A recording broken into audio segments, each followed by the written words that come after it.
બાપુ, એક સુંદર મજાનો ધાર્મિક અને ભક્તિમય પ્રસંગ છે અને આ પ્રસંગમાં આજે આપણે વાત કરવી છે ચંદ્રની સુંદરતા અને રાજા દક્ષ પ્રજાપતિનો ચંદ્રને શ્રાપ. રાજા દક્ષ પ્રજાપતિની 27 પુત્રીઓ ચંદ્રના સૌંદર્યથી મોહિત થઈ ગઈ હતી. તે બધી તેની સાથે લગ્ન કરવા માંગતી હતી. દક્ષ પ્રજાપતિએ સમજાવ્યું કે બે બહેનોનો પતિ હોવાને કારણે તેમના વૈવાહિક જીવનમાં સુમેળ આવશે, પરંતુ દક્ષની પુત્રીઓ ચંદ્રના પ્રેમમાં પાગલ અને અડગ રહી. અશ્વિની સૌથી મોટી હતી. તેણે કહ્યું, પિતાજી, અમે એકબીજા સાથે મૈત્રીભાવ અને સુમેળ સાધી આનંદથી રહીશું. તમને કોઈ ફરિયાદ નહીં કરીએ.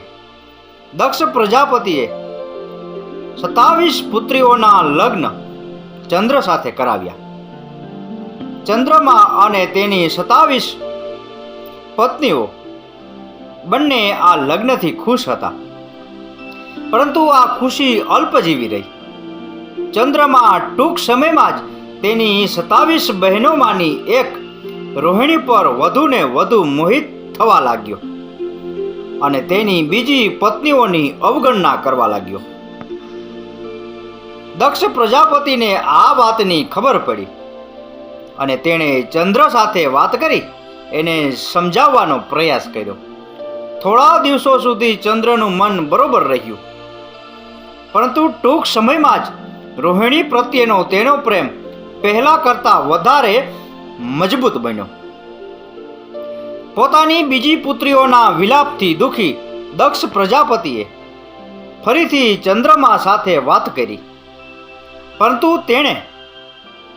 તેણે પોતાનો અંગત મામલો કહી દક્ષ પ્રજાપતિનું અપમાન કર્યું.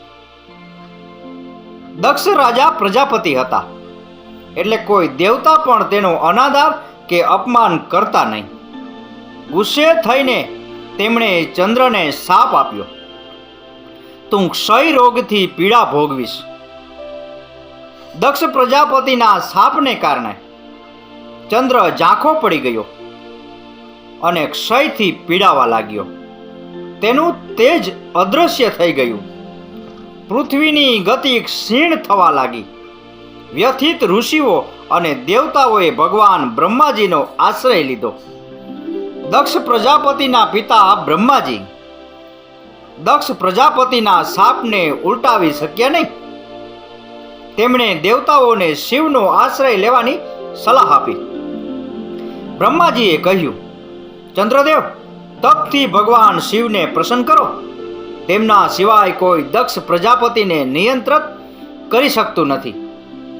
બ્રહ્માજીની સલાહને અનુસરીને ચંદ્રદેવે એક શિવલિંગ બનાવ્યું અને ઉગ્ર તપસ્યા શરૂ કરી.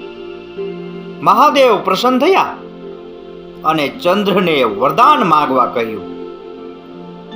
ચંદ્રે શિવ પાસે પોતાના બધા પાપોની ક્ષમા માંગી અને ક્ષય રોગથી મુક્તિ માંગી. ભગવાન શિવે કહ્યું, જે વ્યક્તિએ તને શ્રાપ આપ્યો છે તે કોઈ સામાન્ય વ્યક્તિ નથી. તેના શ્રાપને રદ કરવો શક્ય નથી, પણ હું તારા માટે ચોક્કસ કંઈક કરીશ. ભગવાન શિવે કહ્યું, મારા આશીર્વાદને કારણે તું મહિનાના 2 પખવાડિયામાંથી એક પખવાડિયામાં તેજસ્વી રીતે ચમકીશ, પરંતુ દક્ષના શાપને કારણે બીજા પખવાડિયામાં તું ઝાંખો પડી જઈશ. ભગવાન શિવના આશીર્વાદને કારણે ચંદ્ર શુક્લ પક્ષમાં થોડો થોડો વધતો જાય છે અને કૃષ્ણ પક્ષ દરમિયાન તેની તેજસ્વીતા ધીરે ધીરે ઝાંખી પડતી જાય છે. ચંદ્રની સ્તુતિ દ્વારા મહાદેવ જ્યાં નિરાકારમાંથી મૂર્તિમંત થયા હતા તે સ્થાનની દેવતાઓ પૂજા કરતા હતા અને તે સ્થાન સોમનાથ તરીકે જાણીતું બન્યું. ચંદ્રની 27 પત્નીઓએ 27 જુદા જુદા નક્ષત્રો છે. તો બાપુ, આ હતો ચંદ્રની સુંદરતા અને રાજા દક્ષ પ્રજાપતિનો ચંદ્રને શ્રાપ વિશેનો પ્રસંગ. આ પ્રસંગ, આ કથા, આ વાર્તા પૂરેપૂરી સાંભળી એ બદલ આપનો ખૂબ ખૂબ આભાર. આપનો દિવસ શુભ રહે. મહાદેવ હર.